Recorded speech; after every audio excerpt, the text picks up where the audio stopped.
leave, if you would please do me a humongous favor, click the share button, throw up some thumbs up, the hearts, your care buttons, if you will, so that we can let everybody know that we are on.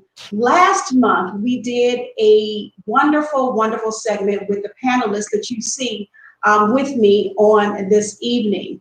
And so we decided to do a part 2 of I Fit the Description, a candid conversation with your Black men. And so we're going to come and talk this evening with them. Last time we barely love to hear when they actually kind of get into discussion of things that are very important to them. And this particular subject is definitely important.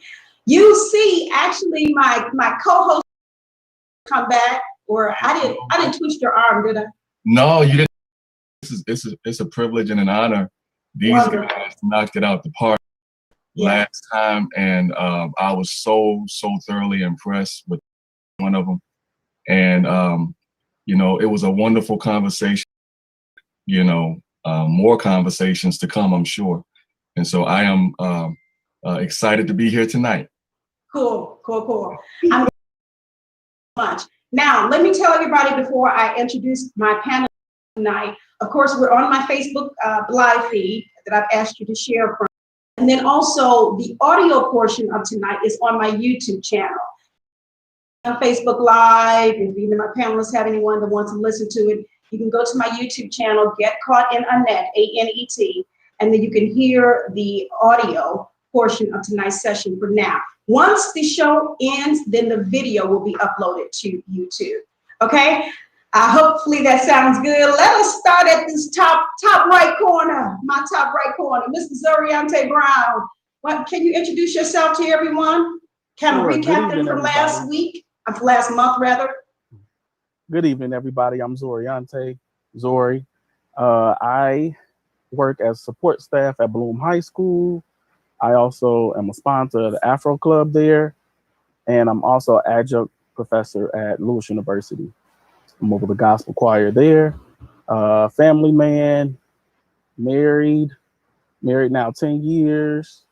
We have 5 children, raising 5 children. And I'm also the minister of music at Abounding Life. Wonderful. Now I'm going to ask you, when next time you talk, can you maybe push your volume up just a little for me? Yeah. Thank you. But thanks for that intro of yourself. Let's go over here to MLA. Why don't you introduce yourself to everyone? Love you, my cousin. I am Mathais Lawrence Adams. I'm 31, and I am a regional analyst at Morgan Stanley. I've been with the firm for, it'll be coming up on 7 years this February. I've been blessed to be there. And just really glad to get into this discussion again.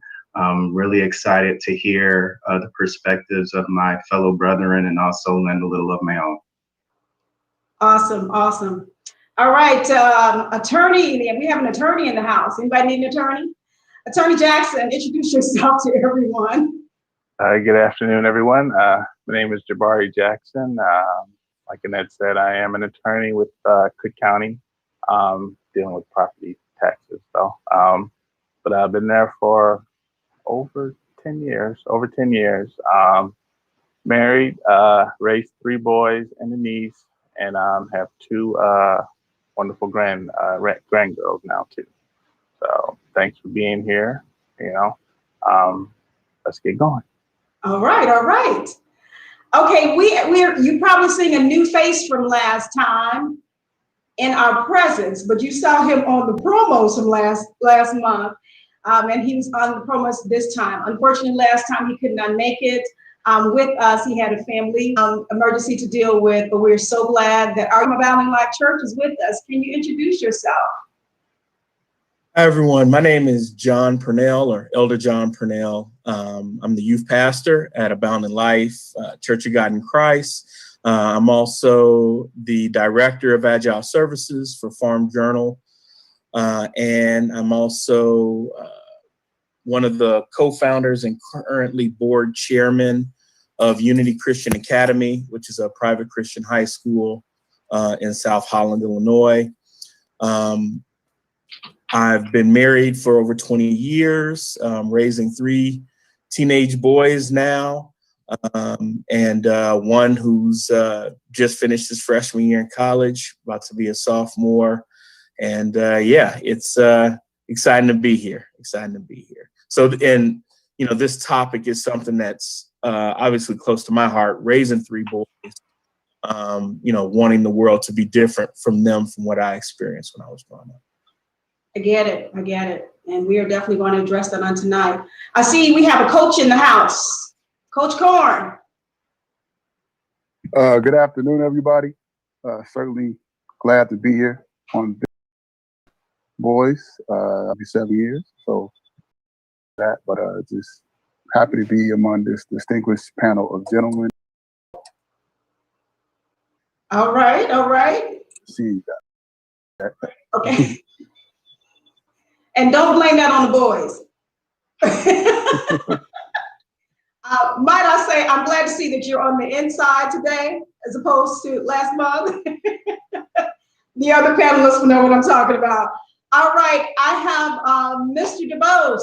We have an East Coaster here. You want to introduce yourself? Hey again, everybody. Good to be back. Thank you for inviting me back, Annette. I appreciate it. My name is Mike DuBois Jr. I'm a proud husband, son, father. I'm a girl dad. Got 2 beautiful daughters. Been married for a little bit over a year to my wife, Adele. I am a freelance photojournalist for major news networks, CBS and CNN, among some of them. And originally from Chicago, but living out here in the DC area now. So just again, happy to be here and offer another perspective on an important topic. Wonderful. Thank you so much. I didn't do this on purpose, but I have what I always called them. I used to call them the Eminem boys, but they're men now. So the Eminem men are in the house. Marcus and Mathais. Let's see. Look at Marcus. Marcus, why don't you start by introducing yourself? I'm glad I got a chance to go in front of my brother for a change, so I appreciate that. But no, Marcus Adams, definitely appreciate this opportunity. So thank you for allowing me to join in on today. I really enjoyed the last session and got a lot of good feedback from a lot of friends and family on that. So just wanted to really, continue to push forward on this topic on this evening. But a little about me. I am a senior manager of business sales at Verizon Wireless. I just made 13 years in June at Verizon. And of course, a husband of 9 years coming up here in September to my lovely, beautiful wife, Monique. And then we have 2 amazing kids. And I have a little split. I have a teenage daughter, 17, and then I have my namesake, Marcus, the second. He's 7 years old. So got a 10-year split here, but just amazing to get perspectives on both sides. A little more things. I mean, I'm a musician. I am the music director at the Abounding Life Church of God in Christ. And of course, looking at mentoring young men. So actually continuing to try to impact society. So now, Mathais, no, I'm just playing. Back to Annette. Back to our moderator. Thank you so much for that, Marcus. We appreciate that. Look at Mathais. We last. Well, thank you so much. And I love my brother anyway. I love my brother. He knows that. He always has my number all the time. But I consider it, once again, it's an honor to really be on this panel. Amazing thing. I know some great dialogue is going to be exchanged. Welcome you, sir, and I honor you on today as well. Once again, my name is Mathais Adams. I'm the youth pastor at New Life Restoration Ministries. I'm also the pastoral assistant at New Life Restoration Ministries. I am married, a husband of 12 years to my wonderful wife, Deon Adams. I have 2 wonderful boys, Carter and Tyson Gerard Adams, 7 and 4 as well. That's why I work hard to provide for them as well too. I'm the CEO and founder of my own company, Music and Arts Academy, Gifted Hands Drum Academy. We've been represented on national TV, on ABC, as well as we have an international student base as well that's inclusive of Hungary as well as Vietnam as well too. I'm also the owner of founder of my own private events company. It's called the South City Collective. We do live music for corporate events and weddings and things like that as well. So I can't wait to get into it and dive into this topic. This is very near and dear to me. And as my brother before stated, I got a lot of positive feedback as well. I had a few tough conversations with people that wanted to get insight on what our world is as far as African American males from other races, and I welcome that. So I can't wait to see. Hopefully they're tuning in today. I cannot wait to see these conversations that all of us are going to have outside of this call that are going to really change people's lives. So I can't wait. Okay. Thank you so much for that. All well spoken. So thank you, gentlemen, for introducing yourselves. Apostle, are you ready for that, or should I move to something else? I'm ready. Okay. What I'm going to have him do is to play maybe like a 2-minute clip. And I thought it was befitting for this evening. You can go ahead.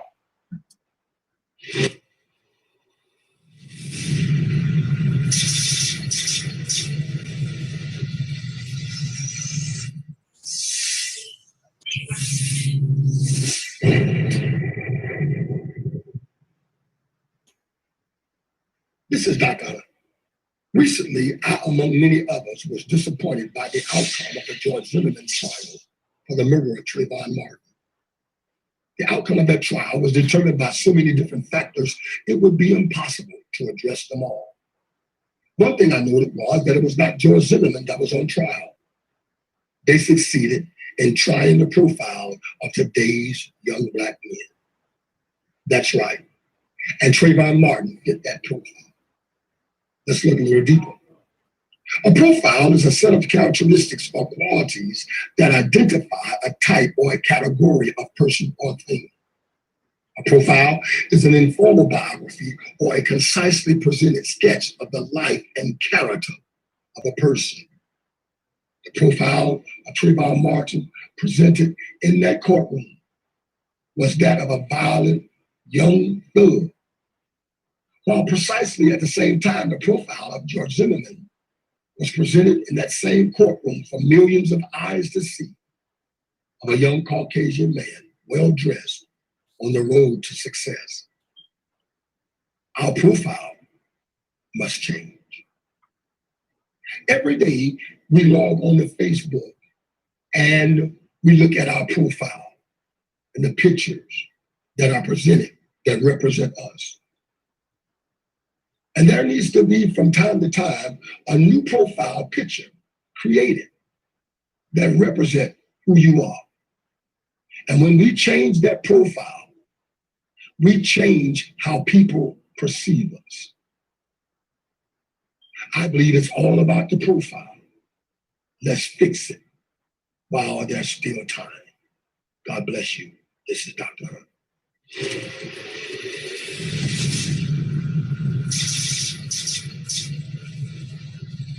Okay, thank you. Thank you for playing that. That was from Dr. Lord Michael Hunt. What year? That was the year, obviously, when Trayvon Martin was senselessly murdered. You might remember what year that was. Help me. Wow. 2012. 2012. I was going to say 12 too. It was 12. Okay. So we know that is when he did that clip. He was, of course, disturbed by it. But I thought it was 2 minutes or whatever, but it was simple, yet it was profound. Let's start there, if we could. Because I know I wanted to ask you guys about your own personal experiences that you may have dealt with yourself. With law enforcement, or as I was typing today, I'm like, it could have just been, they may not have been in law enforcement. Could have just been, the Karens, if you will, or, some other individuals of other races that have, tried to approach you and say that you fit the description. He's talking about changing your profile. I don't know who wants to start maybe expressing what they've dealt with in dealing with being profiled, just as simple as that. Does anybody want to start with that, or do you want me to start choosing out names? I see some smiles here. Matthew, how about we take you? That is more than fine. And I know I probably speak for everyone when we're talking about personal experiences and not only about, you know, the one experience that I've had. I'm just gonna use this one for today. I have many that I can talk about, but this is just the one that I'll use because I want to hear from others. But in this one particular instance, I was downtown, had just had some lunch on a Sunday. It was busy. It was a big concert going on at Soldier Field. I think it was the Grateful Dead. So it's a big concert, and of course there's a certain target market for the Grateful Dead. I am not in that target market, and I was not down there for the Grateful Dead. But as I was walking back to where I parked my car, I saw a woman leaning on the awning that comes up from the subway. And she was holding her forehead like this. And I thought I saw blood coming out. Now, I work downtown, and there are always things being shot downtown, TV shows, movies, all kind of stuff, especially during the summertime. So I'm looking around for some cameras because I'm thinking I just walked on a movie set or walked in front of, you know, some video cameras. And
my point is, and when they eventually found out what the situation was, the call for the stolen car, the license plate was one number off.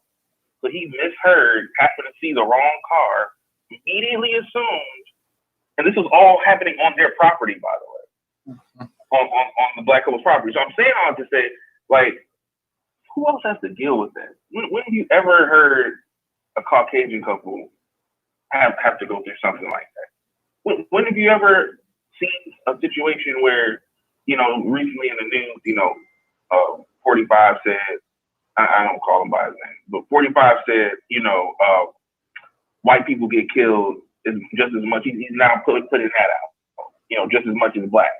When have you heard some of these stories, though? When have you seen some of the same per capita numbers on whites versus black? It just only in America. So I know I didn't specifically answer the question, because thank God I haven't had a crazy story like that as far as Matt.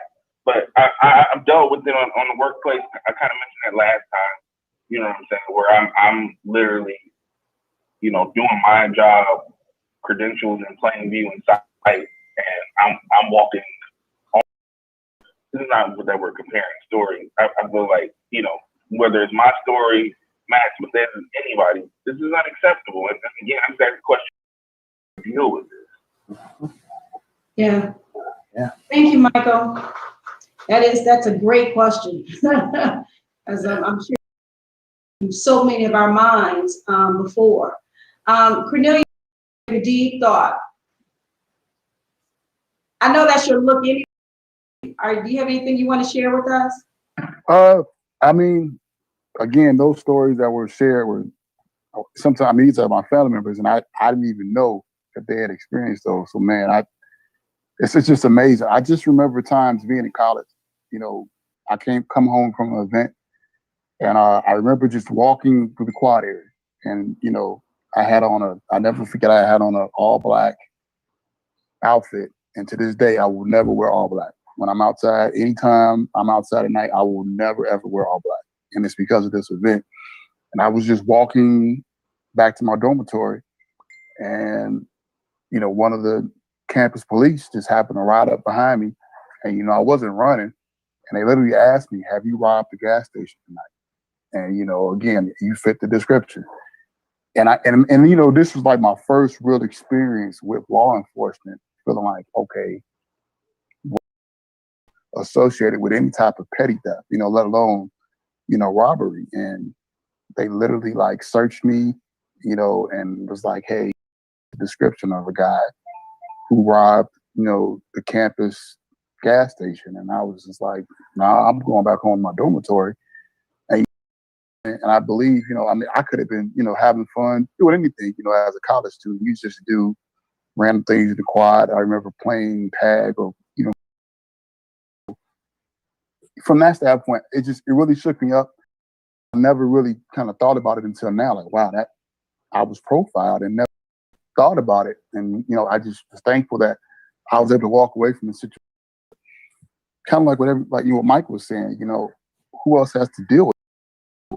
You know, it's almost like, you know, when I'm driving in my car, you know, and I see, you know, police, I immediately decelerate. You know, I go to 10 and 2. You know, if I happen to have a baseball cap on, I'm taking it off. You know, I'm going through all these checklists, you know, making sure, I literally will ride 2 car lengths behind the squad car just to make sure I don't pass them, you know, kind of like everybody else, just checking, making sure that, you know, hey, I want to make sure I'm not doing anything that can look suspicious, you know, because a quick swerve or, you know, a late turn signal can easily turn into a stop. And, you know, you just feel like you have to play, like Mathais said, you know, you're playing a different game. And, you know, being, you know, African-American, you're just literally just trying to get home safe. Every day you drive, you're just like, look, what can I not do, or what can I attempt to do to make sure I come home to my wife, to my boys, and to make sure that, hey, you know, I'm doing things properly, you know. And it's like, I shouldn't have to tailor myself to this cookie cutter, whatever you want to say, view of how we should look in order to feel like, you know, I'm safe, or feel like, hey, you know, I won't get attacked. So I mean, yeah, this is something that definitely is something I've dealt with. So I'm just literally just listening to everybody's stories, because you just never know. Everybody has different perspectives. But no, I definitely understand where everybody's coming from as far as, hey, you fit the description, so. Yeah, I'm kind of like Matthew. I've had so many stories. I don't even know where to start. It was so bad, and grew up in Country Club Hill. I lived a block, 2 blocks from the police station. It was so bad that coming up, as those of you who know me, I'm the youngest in the group. So I was always the youngest. I hung out with Jabari and others, and so I didn't have my license yet or anything like that. And so I couldn't drive. So we're like, oh, we're gonna go do whatever. I'd be like, hey, who's gonna pick me up? And everybody would look at each other, because nobody would even want to come. He would hang his father's IDs and stuff from his rearview mirror to make it look like, he was a professional. And I was carrying a tennis racket, and a police officer stopped me, asked me what was I doing. I guess a black guy can't play tennis. Basketball courts playing basketball in Jabari's car, and we got pulled over. What are you guys doing? Dude, you can literally hit the basketball court from the police station. I mean, everybody who knows, the courts are right there, and it's like, dude, obviously we're playing basketball. There probably I was in college. A young lady moved out. She was going back home, and the police came and searched them out until they found out that, we were loading up her equipment, her stuff out of her dorm room. And then they, tried to probably the worst event, though, driving. This was Caleb was born in 2004. So my grandmother was in 2004, and she was at Rush, and I was just trying to, or Cook County, one of the two, and I was trying to go see her. And in my mind, my mom had given me, I was thinking, I heard Rush, but was thinking Trinity, right?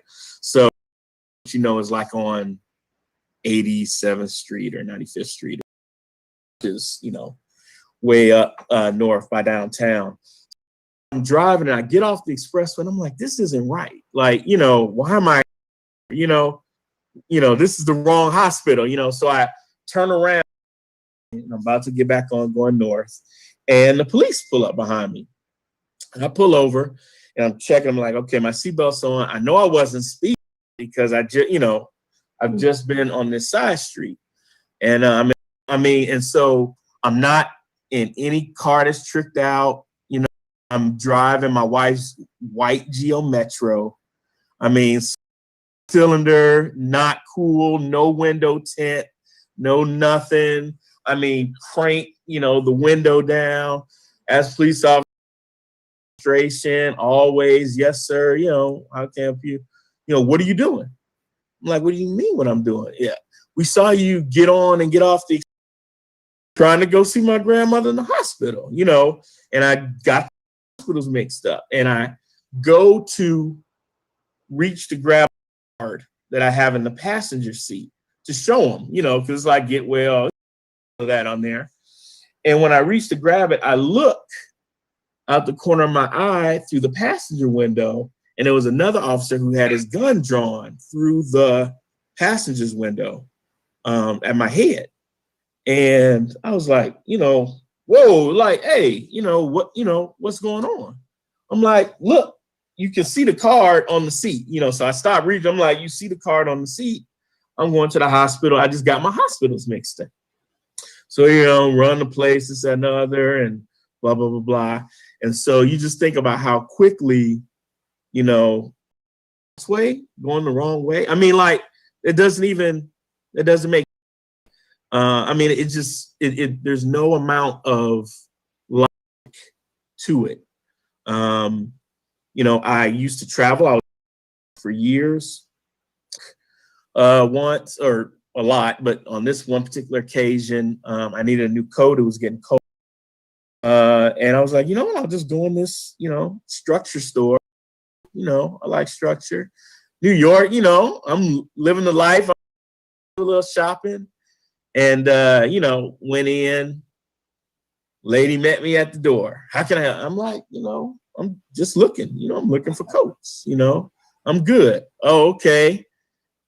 30 seconds later, she's back, I'm like, look, fine. I wanted either this kind of coat or that kind of coat. So she's grabbing the coats for me. Now let me grab the coat. Other people come in. Nobody's getting any attention, So at this point, I'm like, okay, I got you, and then like, blazer, slacks. I was always to always dress for the position that you want to be in. So, so if my position was a dress shirt, I wore a dress shirt and a blazer. If it was dress shirt and a blazer, then I put on a tie. I always did one more.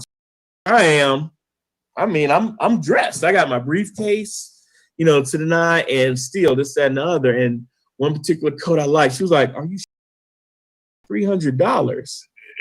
I'm like, you know what? Yeah. And then I said, so what I did was I bought that coat and another coat.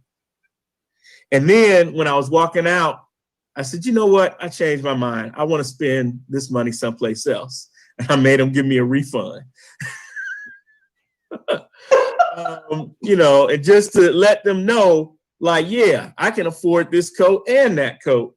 But y'all ain't finna get my money here. Yeah.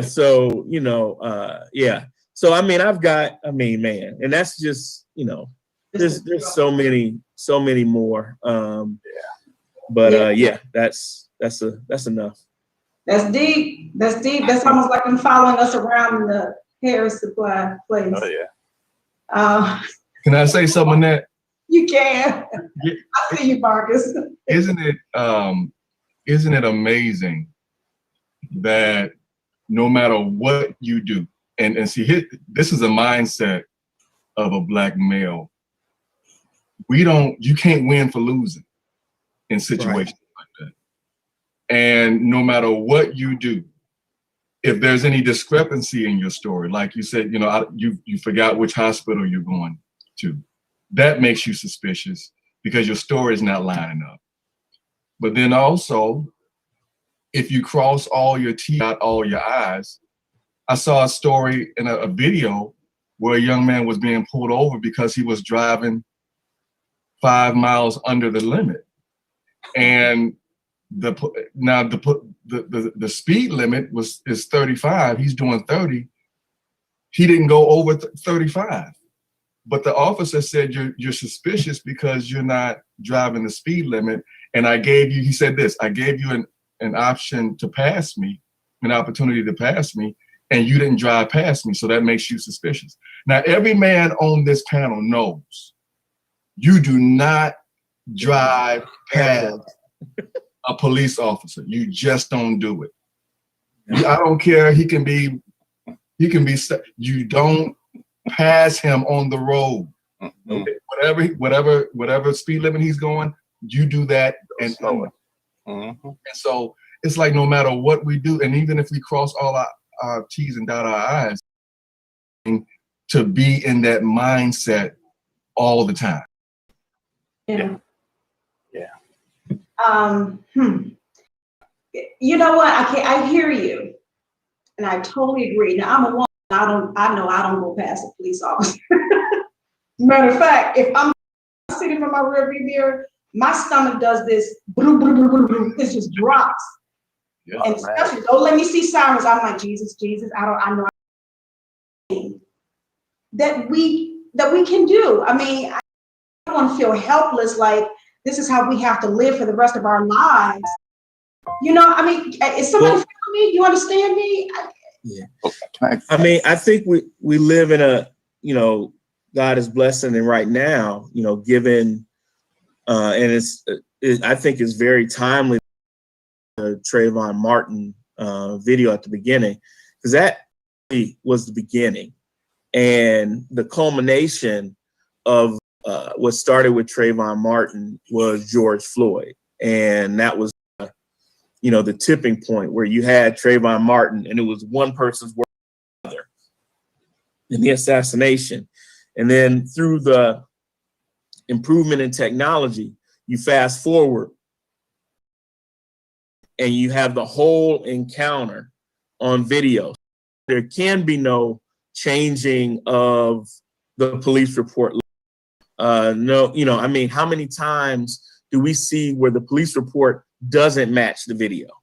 Even the police's own video, right, when they make the mistake and don't say that their vest wasn't working and, all of that stuff, but we're living in a time right now where we do have an opportunity to change things, and it doesn't have anything to do with us, because like Apostle was saying, whether we're dressed perfectly or whether we're just relaxing and sweatpants and a t-shirt, whether we're walking, driving, working, sitting in our own house, none of these things will do it. But what we can do now that a light is shown on it is to be active and continuing to call on society to change, for society to shine a light on these instances. So society realizes,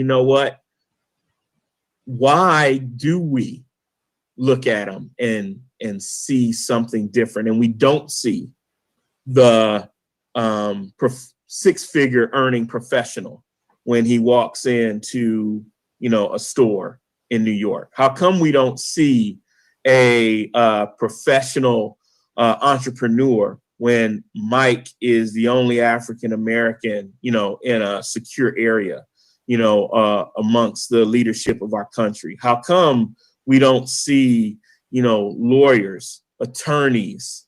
I mean, you have, and it's amazing. I look at this panel and, these brothers are humble, but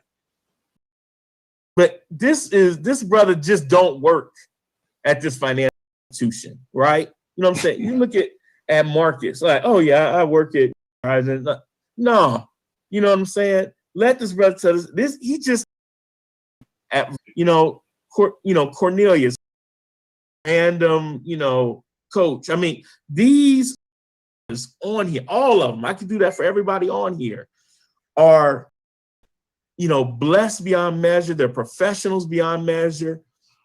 They're not only excelling in their job, but in their society. They give back, they spend time, love their families, their wives, their children. If they're still single, which I believe is only one of them, I look at his nieces and nephews, like his own kids, like these. You can't get a better group of young men. And if we are experiencing this, if we have to put up with this, yep, yeah, then imagine. Imagine. It's crazy. So what we have to do is we have to shine a light. This program will help to shine a light for people to understand what's going on. We have to be active. Mike said not to be militant. Okay, don't be an activist. We have to understand, hey, laws need to change. If you look at even the history of policing and how it has its ties back to slavery and, stopping, catching escaped slaves. When you look at how the whole country and the very foundation of this country has evolved. It has evolved in such a way that we have always been seen and considered to be the enemy. Mm-hmm. We've always been seen as violent, as animals, as almost superhuman, right? Superhuman, sexually, superhuman physically, superhuman, this, that, and the other. I walk down the street, a white guy walks down the street, instantly I'm menacing. I can have on the exact same outfit, drive the exact same car, you know what I'm saying? Have the exact same everything. and the police will be afraid of me. And the only thing that I'll be different will be my skin color. And so we have to just continue to show people, and we have to get to a point where it's no longer acceptable, you know, and we're at a place now where, you know, we can do it, and hopefully people will listen. You know, just kind of, if I just a couple of points, just kind of piggybacking off of that, you know, this country, even though, you know, we're all a part of it, but this country is still very segregated. And, you know, I was watching TV last night, and I forget what show it was, but I think it was maybe talking about some study they did in Pittsburgh, and the images of African-American males that you see on TV in Pittsburgh. I think, you know, they said like maybe 72 or 75% of the images you see of an African-American male was either an athlete or a criminal. So, you know, basically somebody's watching TV 3/4 of the time that they see one of us, we're either athletes or criminals, you know, because they're not interacting with us regularly, you know, because everybody's in their own section, or, you know, they don't have to interact with us daily. So they go by what they see on TV. Their ideas and perceptions of us are formulated by what they see and what they hear. And, you know, again, for the most part, that's either athlete or criminal. So it gets to the point where what happens with Matthew, well, you know, we're not playing a football game, so he must be the criminal. Or, you know, so when things like this happen, yeah, you know, law enforcement, they default to you default to your prior experiences, you default to what you've been through, you default to what you see. And if you haven't interacted with us or the guys on this panel, like John was saying, and you haven't interacted with us as lawyers, as bankers, as pastors, as youth leaders, as band players, coaches, you know, then you're going to view us as your first instinct is going to be that he's a criminal. And, you know, and I think a lot of that is what goes into, you know, what happens or their perceptions of us, or how we're viewed and how we're seen. And as thus, and I think it was Mike who was saying, you know, how is it, or no, it's possible, how is it that you can do everything right, but still be seen and labeled as such, as a criminal? And, you know, and I think a lot of it just has to do with, you know, how we're viewed, how we're seen, you know, on TV. And that's why, you know, I might be dating myself a little bit, but, you know, when the Cosby Show was on, and just, you know, seeing that family and what they did, and it was just regular family, and, you know, but, you know, they weren't athletes. They were out there. The mother was a lawyer, the father was a doctor, and the kids were just being, I mean, you know, it was like groundbreaking. And Yeah. you know, because you didn't see that with African-American families. And, you know, I think a lot of that is, it's just that perception that, you know, others have of us based on what they see on TV or what they see on the internet, you know, and just what they see out there in social media. Just like the what was played at the beginning, you know, it's that perception. That's a tough thing to overcome, because you're bombarded with that every day. Every single day, they're bombarded with that. And if they're not talking with us and interacting with us, then that, you know, that's how their perceptions are formed. That's how their ideas of us are formed. And it's tough to overcome that in a split second action. So they don't know you. They don't know the real you. Like, who's that? Mr. Merritt, Tyler Merritt. He actually did a "This Is Who I Am" challenge, or is challenging people to do videos to tell people who you are. Mm-hmm. He's the same one that did that video, "Before You Call the Cops, Let Me Tell You Who I Am." I'm paraphrasing that. Mm-hmm. That's basically what he did. So that, you know, kind of piggybacking off of what you were saying, Attorney Jabari, about that they don't know you. So yes, I always say when the mind does not know the answer, it's going to create the answer. Right. That's a good way of putting it. And so if they don't know you, John, Zori, Jabari, all of you, they don't know you, they're gonna, like you said, with Matthew, they didn't see him playing football, so he must be, a threat. He must be, one that is going to do me some harm. Marcus, I want to hear from you. I don't know if you want to piggyback off of what Jabari said, but I need to hear from you right now. Oh, I appreciate it. Yeah, I mean, I definitely will piggyback in that aspect. I think I've tried to challenge what it is for other races to not view us in that way, that perception. I've had, since that last show, I've talked to, Caucasian and every other, race around this content we were delivering. And a lot of them just said, wow, I didn't understand that was there. Or a lot of them said, I had parents to say, don't say that, or don't say these things about an African-American or a Black man, because that's how they were taught, the lineage, generational, things that they just have been given. So, I mean, I think, a lot of my friends, and I have a lot of different races of friends, but I think that was the main thing is, yeah, hey, I'm not racist, but we need more than that. We need more, we need them to have compassion around what we're going through, and I think that was something that, I really wanted to make sure, we all, portray tonight is, that's how you continue it. I agree with Pastor John. This is not just a moment in time. We need to create a movement out of this. This is not just something we sit and just say, oh, this happened in 2020. This is a movement that we have to continue.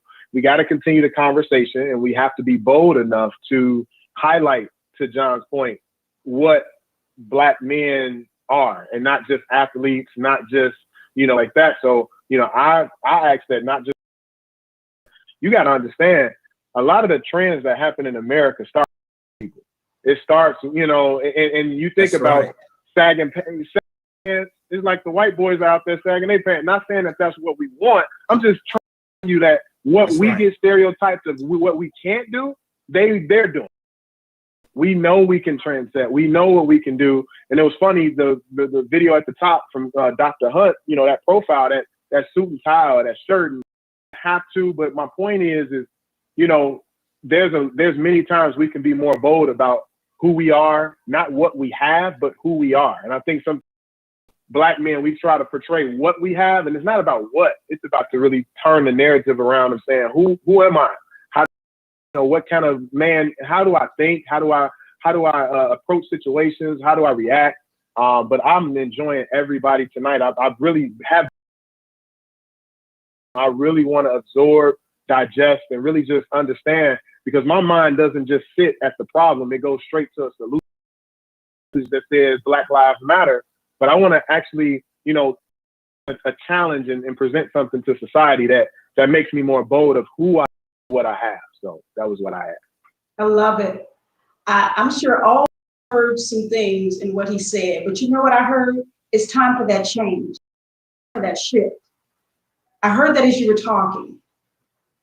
And typically when I'm doing my shows and I'm planning them out and I have my questions or whatever, for me, we need a resolve.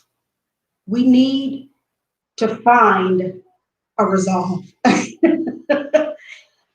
So thank you for that challenge tonight, Marcus, not just to the panel, but to everybody. But you know what? I'm going to throw this in here, and I think Mike wants to make a point, and then we can move further from there.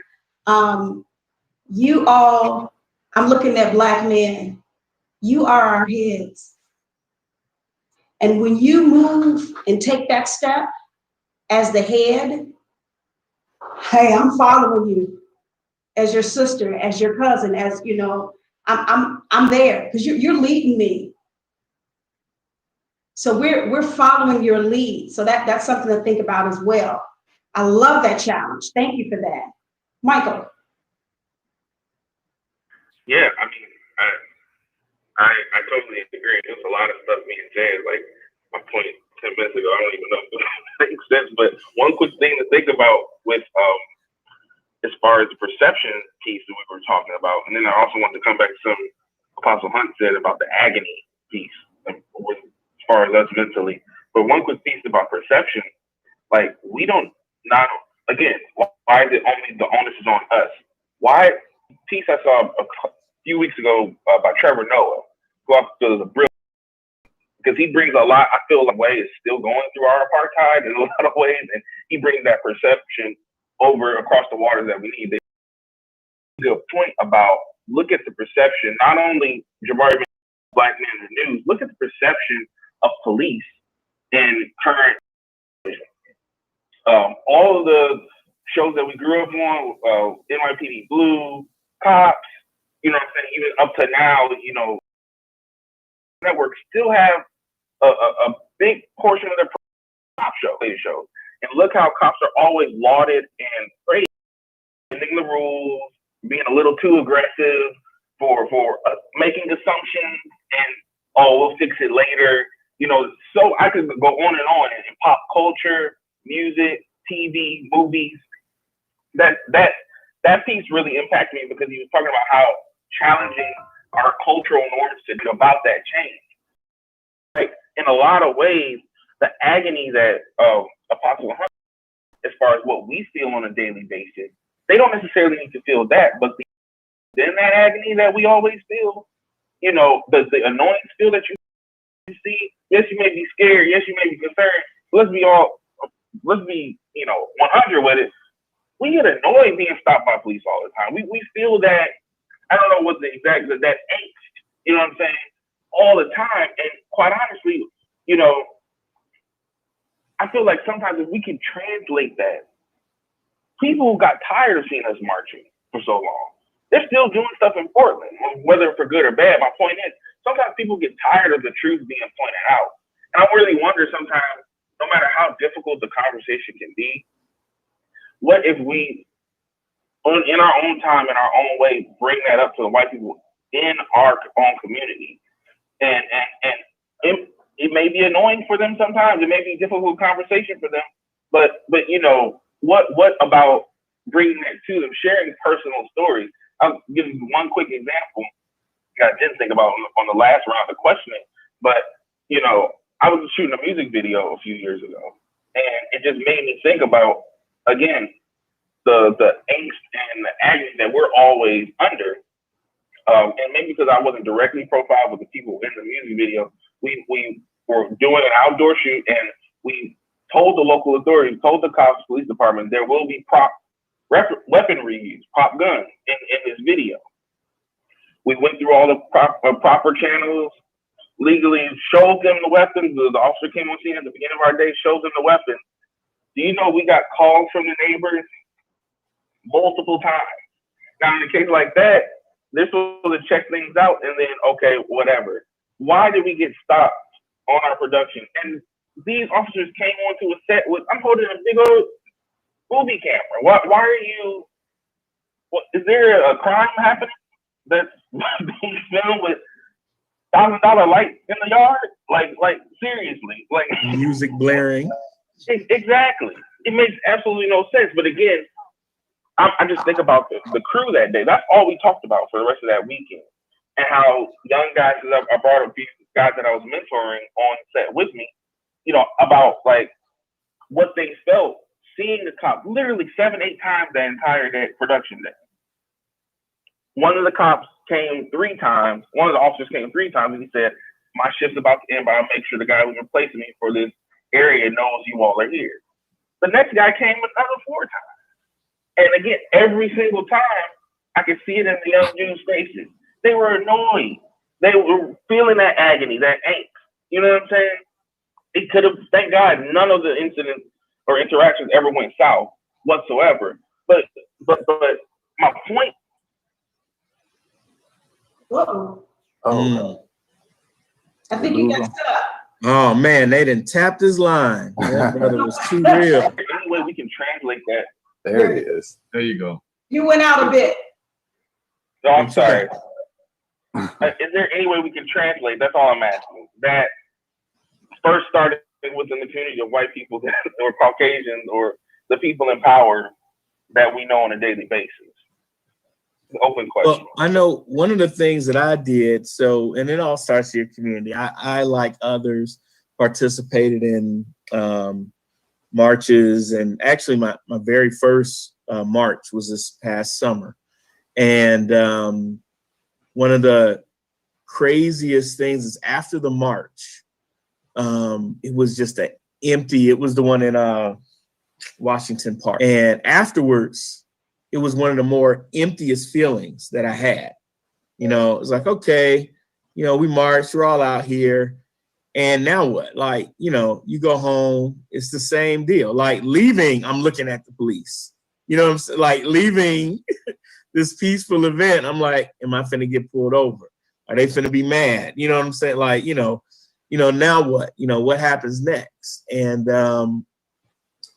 And I know different communities were starting to do things. And I noticed that my suburb hadn't done anything here.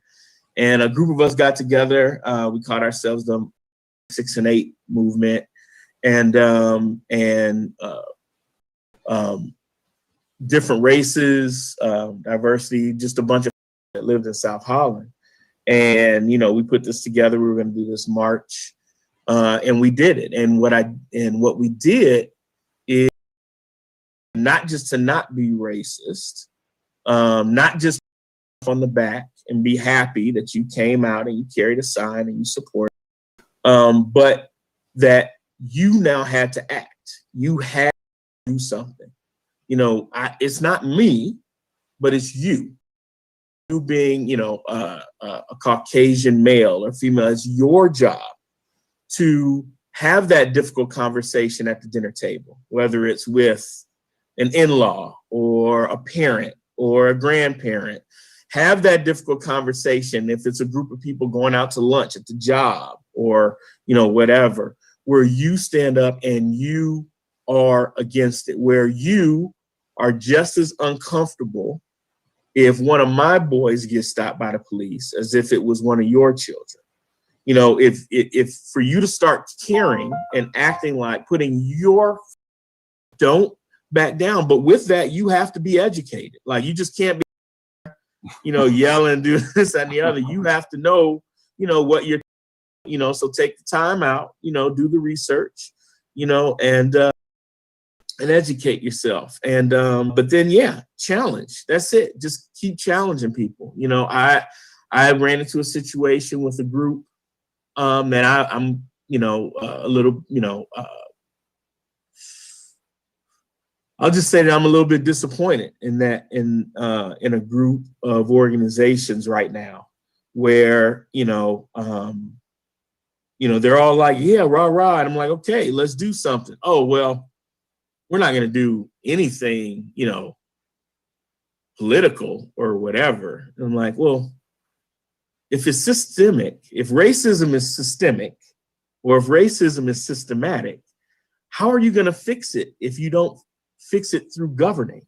Like, if we know, right, that the blue line and the police are going to cover for each other, if we know that all these things are in place and it's a part of the system that feeds into the racism that we experience, then how do we fix it unless we put policies, procedures, and laws in place that don't allow those things to happen? Like, you can't fix it. You're gonna smile in my face, and then you're gonna go home and have dinner, and I'm still gonna have to deal with this reality. And like, all of us, I mean, because we're all sphere that's African American. We have a very diverse sphere, Caucasians, Hispanics, etc. And so I challenge. I have Caucasian police officers in my sphere. I know you have to do that. And if they're really our friends, come and eat dinner at our house, we'll picnic together, kids will play it. Then you're going to do something, because it would bother you if that was your child. And then we'll find out if they really are friends, because sometimes you find out that you know, it was more of a one-way friendship. It was probably more talk than anything. Different things that we can do to change, because that was part of my issue. A lot of times I'm seeing us do the different marches and different things and making companies make these platforms or say different things. But what if they don't really feel that way? What if they really don't feel that Black Lives Matter? Okay. Follow up. And I'll say, you'll be surprised. While some people will shy away, to be caught, you'll be surprised how many will be like, I get it now. Or to say to my father, you know, hey, pops, you know, and I was like terrified. Like, I've had people come back to me and be like, hey, you know what? I'm doing it different now. Like, you know, I don't say things around me anymore. And, you know, and it's, I mean, when those people come back, it's rewarding. Emotion and the trauma and everything. One of the things that makes that conversation difficult, sometimes you're dealing with friends, but it's hard for them, it's difficult for them to admit that they have benefited from a system that favors them and that has left you out in the cold. And that's a difficult conversation for them to have, because even basis, they know if it's going to change, we're going to have to work with them. Otherwise, this whole conversation about revolutions, and that's not good. But it's going to take us working together, and it's going to take understanding the system. We got to go the extra mile. And as we're saying, it's not just about marching. We're not done. It's not just about airing your grievances on social media. No, we're not. No, but all men are created equal, you know, and you got to show them where there are loopholes that kind of leave us out in the. And if we cannot, you know, really articulate that, then they will be forever pulling the wool over our eyes. So that's my two piece. Y'all are knocking it out the park. I'm just sitting back and enjoying it. Mathais. I'm sorry, y'all. Let me put my phone on Do Not Disturb. I'm so sorry, y'all. Okay. Here we go. All right. But man, this is such a lot of good content. I wanted to touch on something. We talked about the disparity of what the media portrays African American male to be. Jabari talked about this last time in detail, and I love the way you articulated that, brother. And y'all really need to understand. I hope the viewing audience really understands. People think that, once again, it's just either that dynamic between us being an entertainer or a drug dealer or gangbanger. They don't understand that it's actually legit working class, career-oriented, family-based men like us that's on this panel that get their money legally. They can work. They're out here really trying to make things happen and trying to grow generational wealth and trying to grow companies. Y'all will be surprised that in these conversations that we need to have with these uneducated people or people that are oblivious to what the African American, just our plight is, they just think that it's just one dynamic to the other. They don't understand that it's this middle ground here. That's upsetting, but that's also some of the conversations we need to have along with this change. They need to understand that, like, panels like this, they need to come in and see what we're doing, what we're talking about, and get educated, and then impose change that way. Kind of let it spread like wildfire, like wildfire. Like JD said, like Pastor John said, like we have to be able to impose change, like through the marches, and as well as like even governmental changes, elections. All that stuff is very important, just as well as having those tough conversations with in-laws and uncles and things like that. We have to be dogmatic about making sure this thing changes, unless we're going to be in a situation where we just keep making these evil circles back to ground one, and it's just, we cannot have that. So, like I said, they benefited, so they won't be an ally for us because they know they benefit from the system. That has to change. You know, you got to understand you're still on the right, on the wrong side, even when you think that way. So that's kind of my 2 cents. Change, and I believe something is really happening with these most recent movements. You're seeing movements all in Berlin. You're seeing movements in London. You're seeing movements all over the world. This is something that's groundbreaking. I don't think we've ever seen this before. Even in the civil rights age, you've never really seen what's happening right now. You have a worldwide movement that's going on, and I'm seeing it right before my eyes. And I'm like, we're all living history.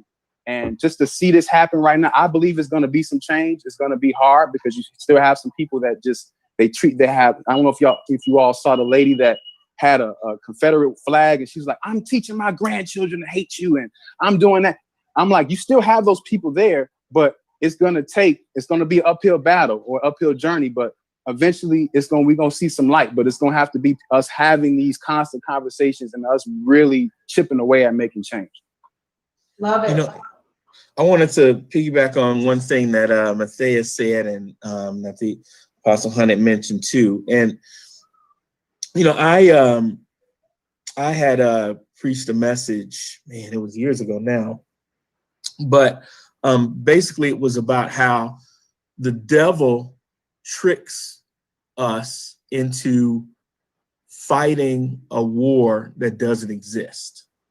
And you know, it's the analogy is like, you know, look at Star Wars, right? Who knows Star Wars? You know that Senator Palpatine was like the one who was arming like the rebels, the clone, you know, the robots, and then he had, while he was doing as the Sith Lord over here, he's in the public saying we need an army to fight against them. And so he got the army built up, and in the end, both sides disappeared, and an empire was left. He destroyed, you know, the Senate, Republic, and he destroyed the other. Or if you look at examples, though, in recent movies, the Divergent series. If you have any teenagers that read books where, you know, each person is in a different clan and you're a different group, but then you find out at the end of the book series that it was all a setup. There was a whole nother group of people that put these people in these little groups and had them fighting against each other to see what would happen. And so what the devil has done is he has people thinking, you know, you'll have white people that think, oh, I don't really want to admit that the system is broken because then I'm going to lose something. Like I'm going to have to give up something and lose to Black people. Or, right? or at least acknowledge that it hasn't been a level playing field. Right. Exactly. Or if somehow. Hang on, because when you learn something, when you understand something, when you acknowledge it, then you gotta do something. Yeah. And they don't want to lose those benefits. Right. But it's not just that, right? Think about it. That means that if you can step back and put yourself in their shoes, like some people work hard, Black, white, whatever. They work 12-hour shifts. They've done this. The system. You're trying to say that my hard work has anything to do with it. Like that's the lie, right? That the devil behind the scenes is perpetrating, right? And so what happens is they don't want to hear about the system because it invalidates their own identity, who they are, what they've done, what they feel like they've earned and worked hard for. And then on our side, we're like, man, no matter, I could work twice as hard as you and I'm still not going to have the opportunity. You know, I could do this, that, and the other. And so the enemy wants us to be mad at them, right? When in the end, if everybody just acknowledges the truth that the system is broken and that it has been in error, you don't have to lose, you know, the Caucasian person doesn't have to lose anything. If anything, it makes society better. Right? If your next door neighbor can get a better job, then they're going to put more money into their home. They put more money into their home was worth more. Now your home is going to be worth more. You see what I'm saying? If they make more money, then if your next door neighbor makes more money, But the enemy doesn't want us to see that. They want us to be one against the other. And that's the reason why they don't want to, I don't want to see the truth, right? Because lied to. So not just lied to about who we are, but lied about what their worth is. Think of the concept of what white America, we're America. We build and we, drive a truck and we, and we work hard and, I'm doing this and that. And then if this whole like mystique and identity of who you are is destroyed, and it's like, yeah, you work hard, but the dude next to you worked twice as hard and he will never have a shot because of the color of his skin, right?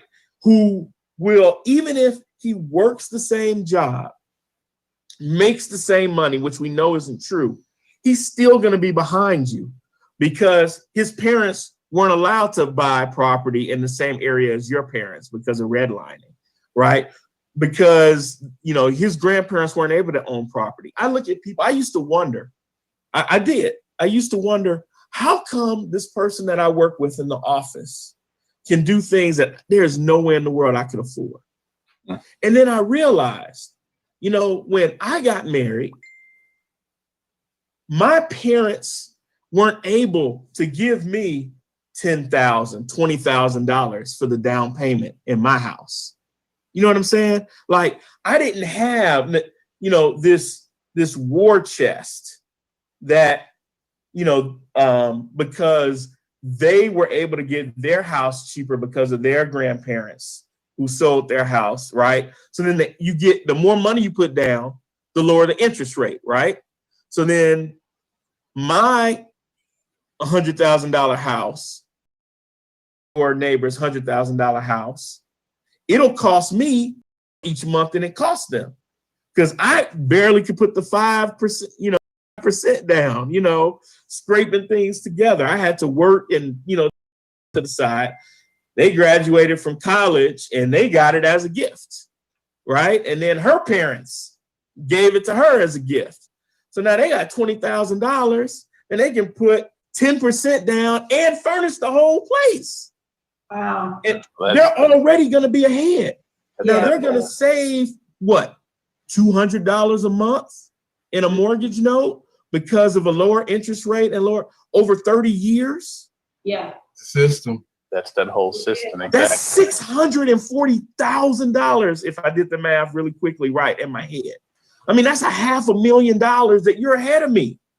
Too much ahead of you. That goes for education too. And it goes for exactly neighborhood and get your advanced degrees, but you didn't have to take out loans because there it is. Dad and granddad and grandmom and all of them, and they paid for that. So you didn't come out of school with $150,000 in debt that you got to spend 15, 20 years paying back. That's money free and clear. Yeah. So yeah, that like you said, the system, that systemic, it builds upon each other. And you don't want them to feel bad. You just want them to acknowledge it, right? Just acknowledge it, and then you can address it. Right. I saw something. Let me say this real quick. I saw something, and then I'm giving it to you, Annette. Okay. That said that we, as a people, are really like 8 generations behind financially. Financially, we're 8 generations behind. Just talking about what Pastor was just saying, how the cushion or just the assistance that's indicative of the system. Yep. So go ahead, Annette. And Matt, from you. I like this conversation about the system. I'm of the mindset that when we talk about the system being broken, I always kind of like to clarify from my viewpoint that created by broken people, but the system isn't broken. It's the doing system exactly is working what it's supposed. It's doing what it needed to do. Yeah, exactly. So that's part number, or point number one. Point we were kind of discussing about assigning. Matthias mentioned it, Marcus mentioned it when talking to non-Black people that we work with, at our regional level, at our complex level. I've been also speak on another Zoom call to all of the private bank in our again about race. Before I jump into any of these conversations, I kind of give this illustration where me and the individual that I'm talking to are on our way to a wedding. You know, we're both dressed up, you know, we got white suits on, we're on our way to a wedding for like a colleague. And all of a sudden, I fall into a puddle of mud. And the other individual who is with me has a decision to make. They want to help me. They need to help me. How do they help me? There's two main ways that you can get me out of that puddle of mud. One is you can reach in and pull me out. The other way is that you can jump in and push me out. And what I have assigned as far as accountability is that for so long, I've been having people reaching in to pull. If we are both not showing up to the wedding dirty, then you have told me, exactly, you have told me everything that you need to tell me, number one. This is just lip service, number two, number three. So that's kind of where I start. So I got all of these people emailing me like, let's get dirty. I'm ready to get dirty. Which I love because we have so many people that want to help, but they don't want to assume any deficiency in how they're, you know, like you were earlier, you want to help the system, but you don't want to mess your money up. So that's a couple of the things that are on my mind. That was deep. Yeah. That was very deep. I think everybody's head was like, whoa, okay. Never heard it put it that way. Very profound. Very profound. Yeah, I'm still in that. I'm sorry? I said I'm still in that. I'm putting that tool in the toolbox. Yeah. Make sure you put MLA at the end of it, all right? Okay. Yeah, I got you. Coach Corn, talk to us. You know what? This has just been a powerful segment. I'm probably more so a fan, just watching, like listening to everybody. Man, Matt just brought. I was just wondering, like, you know, if you notice every movement that or something that we're fighting for, there's always a propensity for, you know, when we're trying to do nonviolent, peaceful marches, we're getting slaughtered. You know, I'm watching SUVs as people are marching peacefully, you know, trying to explain why we're marching and what we're doing. I'm watching people get innocently murdered, you know, and I look at other movement or other causes that have nothing to do with race. We can march for dogs. We can march for children feeding the hungry. And those people are not getting killed and slaughtered to express their viewpoint. And I think that's one of the things that even, you know, when you're trying to become transparent and really get people to see this is what we're talking about, even in the act of showing or trying to get people to rally around the cause, there's still, our lives are still being threatened. You know, there's still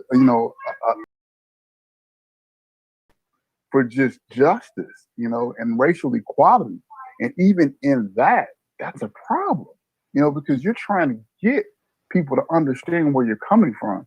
So like what Matthew was saying, hey, you know, in order for me to get dirty with you, you know, there's still a threat to your life getting dirty with me and trying to explain this is what the problem is. So in that moment, or in the actual getting dirty process, you could become a victim of your own freedom, you know? And it's just, to me, that's just where we're coming from. But oh my goodness, man, just, you know, talk about so many different things and so many things that has to change. There's so many risks that we have to go through. Like, you know, when we want to be outspoken, even myself, I'm always thinking about the other shoe, like, hey, okay, at what risk do I put my family, you know, for me being outspoken, you know?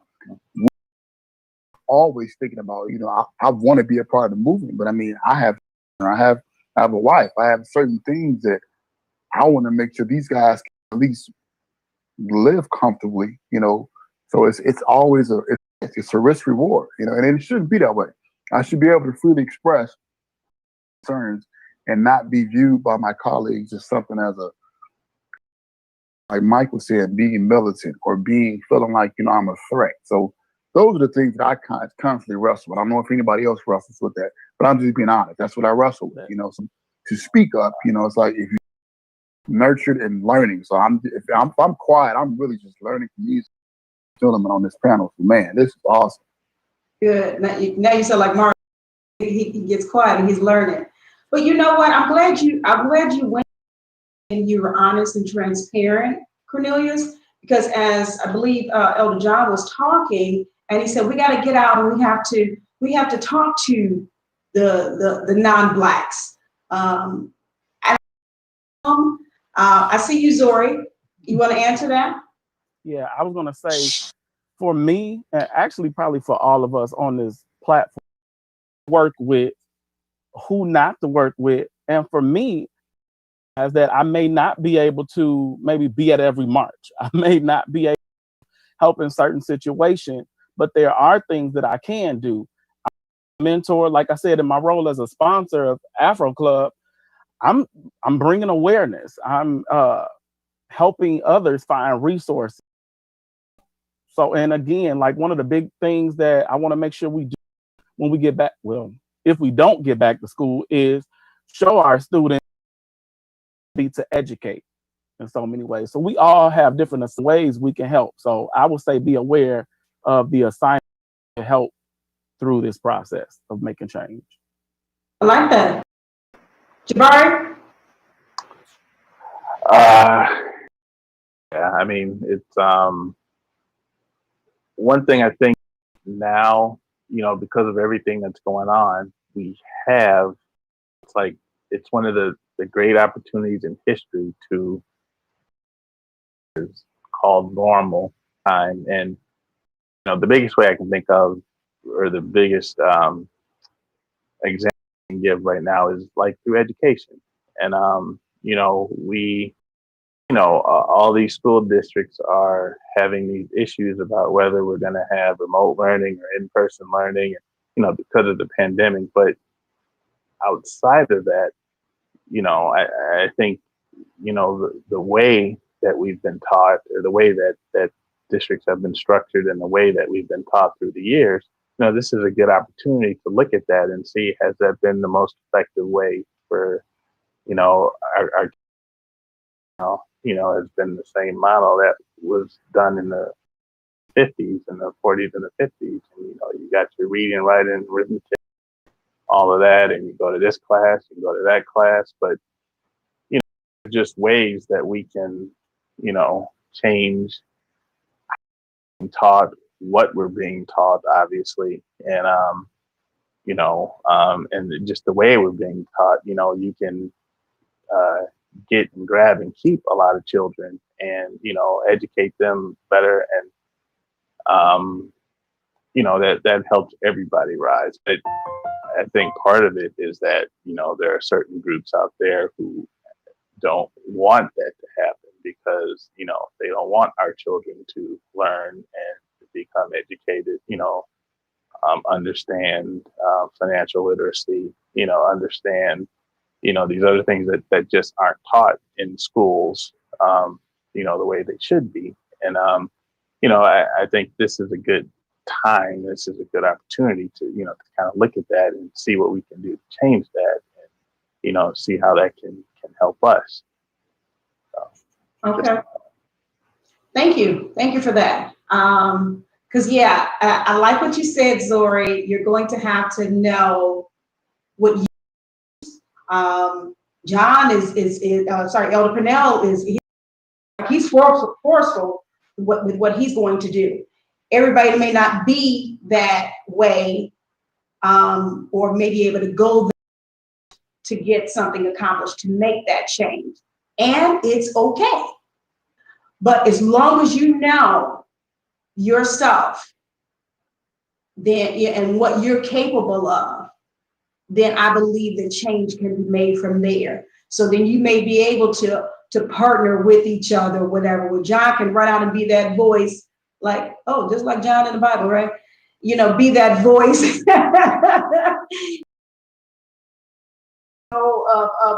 the whites or non-blacks.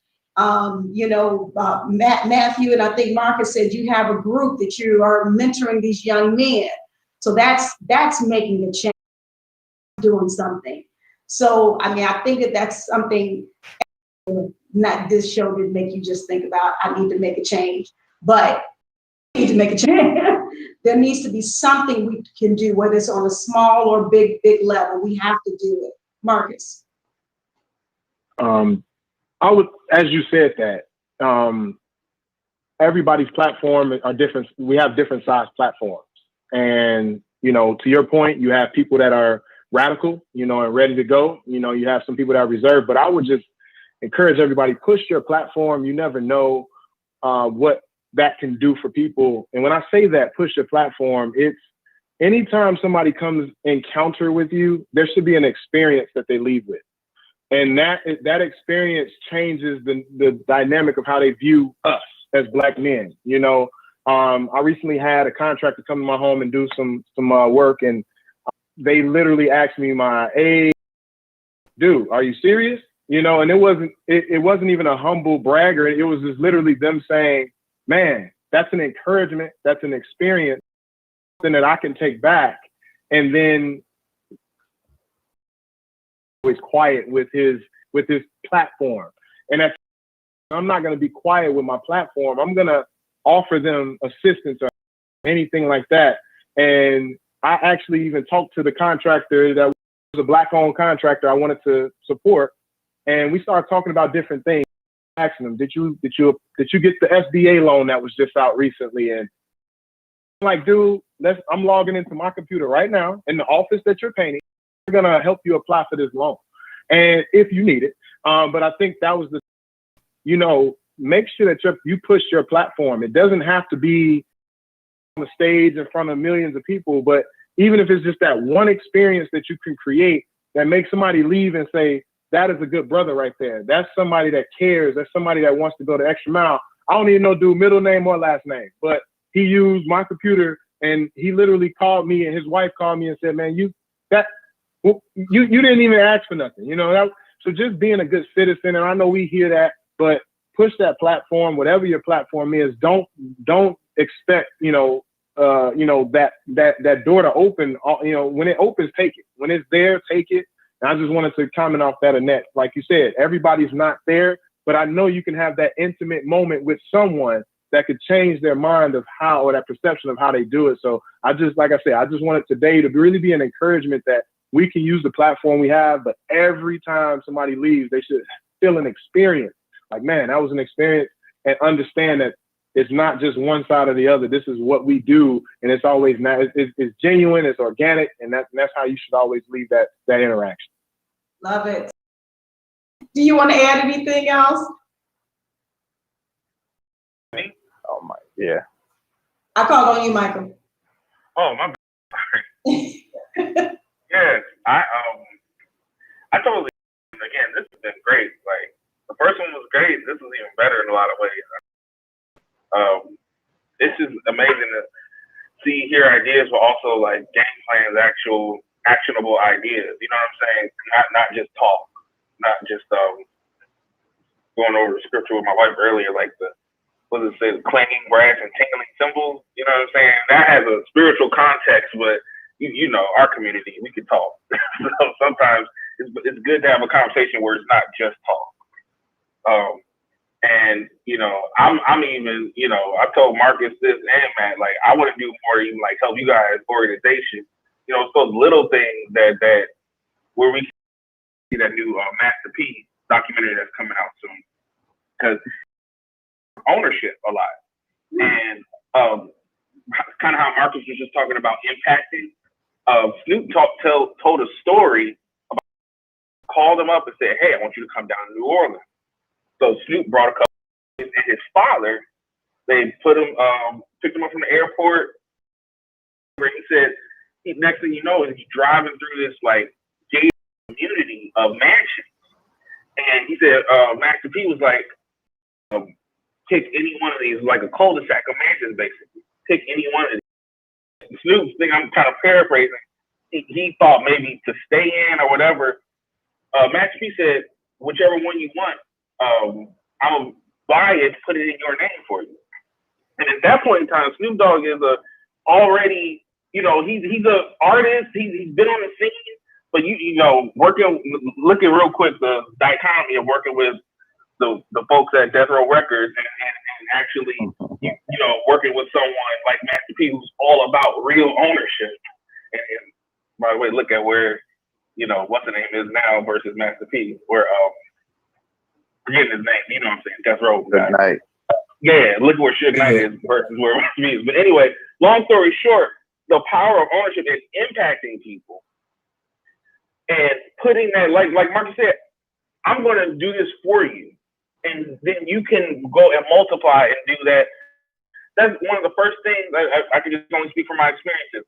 I walked in there for over 20 years, brought us to the side after they saw that we were serious regularly and doing an upstanding job. They pulled us to the side and they said, "I want to help you whatever way I can. All you gotta do is promise you take the next Mike DuBois and do the same thing with him." And those types of mentalities, we can do. Everything we talked about today is fine, it's great. Talk to white people, you know what I'm saying? Demand God in the picture, everything great, but they don't want to help us. That's Love it. I'm a girl dad. Help the women. Help the women. I'm just gonna say this real quick. Breonna Taylor's killers still have not been arrested, and I just think about that. That's not just a point that we need to just leave. You know what I'm saying? Her boyfriend fits the description, and he was arrested with murder charges, not knowing if he would get out or not. Just trying to protect his home, protect his girl. So just think about that. But, you know, we need to also make sure with that community helping each other. Yes, it's a black male thing. That's great. I'm glad we're here showing an example, but let's also make sure we're there for our black women as well. Love it. Love it. Mathais, give me something. I definitely think that you have posed a question in that as far as like, should we feel empowered to talk with people that may be just unaware of what's going on? We should very much feel empowered right now, just off the series of events. But I would say we should also feel empowered by the amount of education and information that's out here right now. So for instance, like, to be honest with you, in the last 2 to 3 years, I never knew about Juneteenth. I never knew about that. And so now, even with that, we are exposed to a lot of information right now that has that over the last 400 years that has explained, you know, the plight of the African American race. And we need to be able to get educated, as that's been a talking point on today's panel. Get educated, but we also need to take that education. And this is another way that we can impose change and have and throw that and infuse that education inside of those tough conversations. That when people are trying to say, no, it's always been this. No, it actually hasn't. And I can show you based on the education and history and things like that. So we need to be more empowered, be able to speak with authority, speak with clarity, and speak with intention, you know, when it comes down to really trying to impose this change. Because conversations are going to really do that. And then those conversations, those people are going to go and have those other conversations with those other family members or friends and be like, man, did you know that African Americans did this? Did you know that African Americans invented this? Did you know that they went through this and I didn't have to go through this and blah, blah, blah. So that's the thing. Everybody, and even the viewers, everybody should feel empowered from this day forward, because there's information out there that's out there that's substantial, that we've never been exposed to in the school history books. It's been tossed away. It's been buried. Hasn't even been mentioned.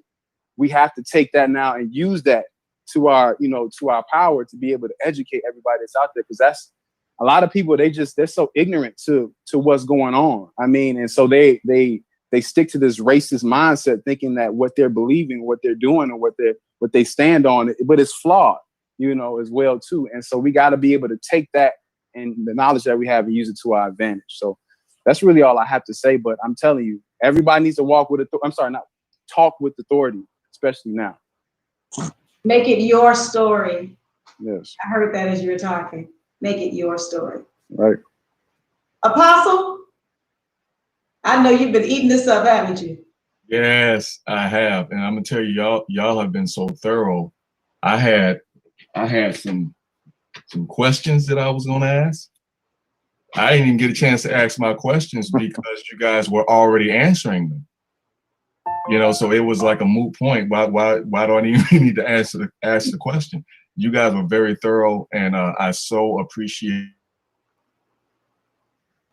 Okay, now you didn't stop, don't you? Did I stop? You did. Now you're back. I'm back. But I enjoyed the different points of view. I just really, really enjoyed this conversation. Okay.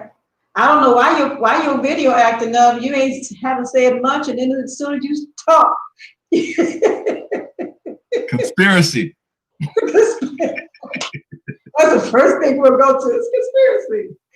John, I think you want to make a quick point before we wrap up, or do you remember? Yeah, no. I just want to piggyback real quick on what Marcus was saying. Just everybody do, what your part is, and my son is goes to fame with Marcus and Matthew. And everybody can do something, and I think that's the big thing. So anybody who's watching this online, somebody who sees it, you don't have to try to go out and be a wonder or change everything.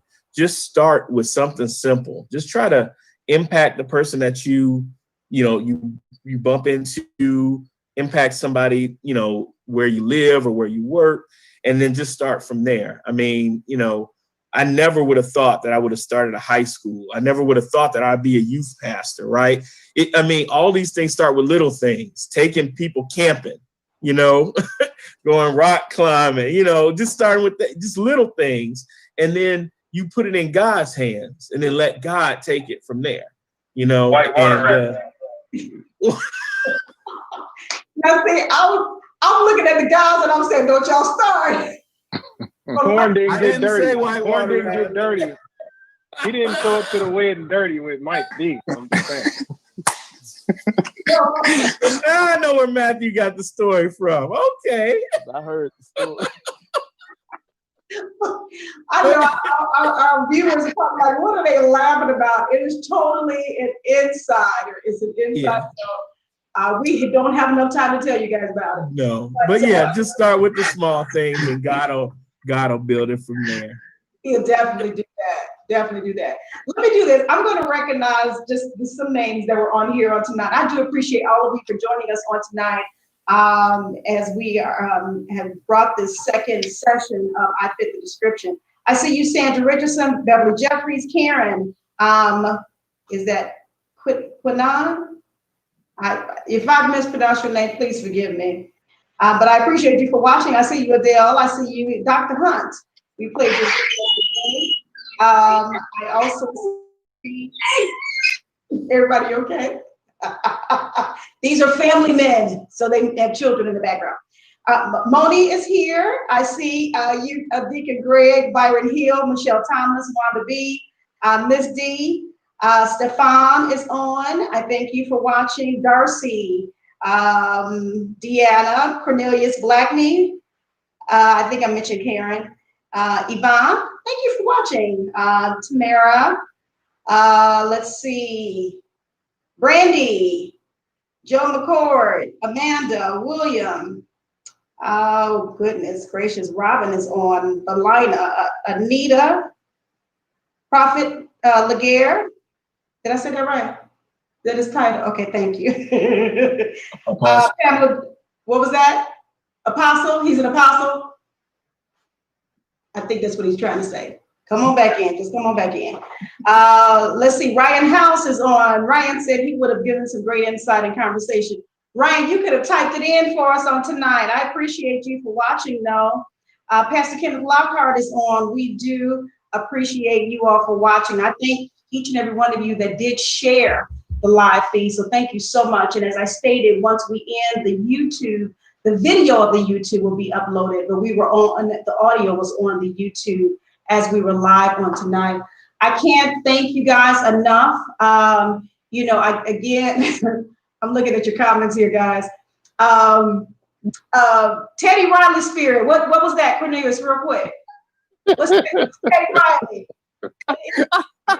So explain that, dude. Explain that, dude. It's a running joke. So, oh man, it was Teddy Riley and Babyface. This was like early on in the quarantine. They had like this verses where everybody had the hits, and you know everybody going to their hits. So apparently, you know, Babyface was real chill, just played his catalog, and Teddy Riley had like this big production. Like he's got a DJ behind him, raised stage, and like he's just gonna just wow us like one man band. And you know, Babyface is playing his music, and we get to Teddy Riley, and we getting ready to hear all of his hits. You know, we talking about 80s babies and you know 90s kids trying to figure out, oh, he's gonna play this hit, and we can't hear him. Like he's got this elaborate sound guy, and he's really just we can't hear him. So the running joke on Zoom meetings, like if your sound goes out, bad internet connection, everybody say, man, you got Teddy Riley sound people. You know what I'm saying? So I was just like, when Apostle Hunt went out, I said, man, it's that Teddy Riley spirit. You bind that Teddy Riley spirit. You bind it. Apostle, you knew what that was? I had no clue. I knew what it was. Oh man, I'm sorry. I'm just a little comic relief. I'm sorry. Oh, that's hilarious. Too funny. But no, this was great, guys. And I didn't even get to my questions, just like Apostle said. You guys were just on point with everything tonight and just piggybacking off of each other. I hope that there was something that inspired you on tonight, and also the viewers as well to make this change, this shift. It has to come about.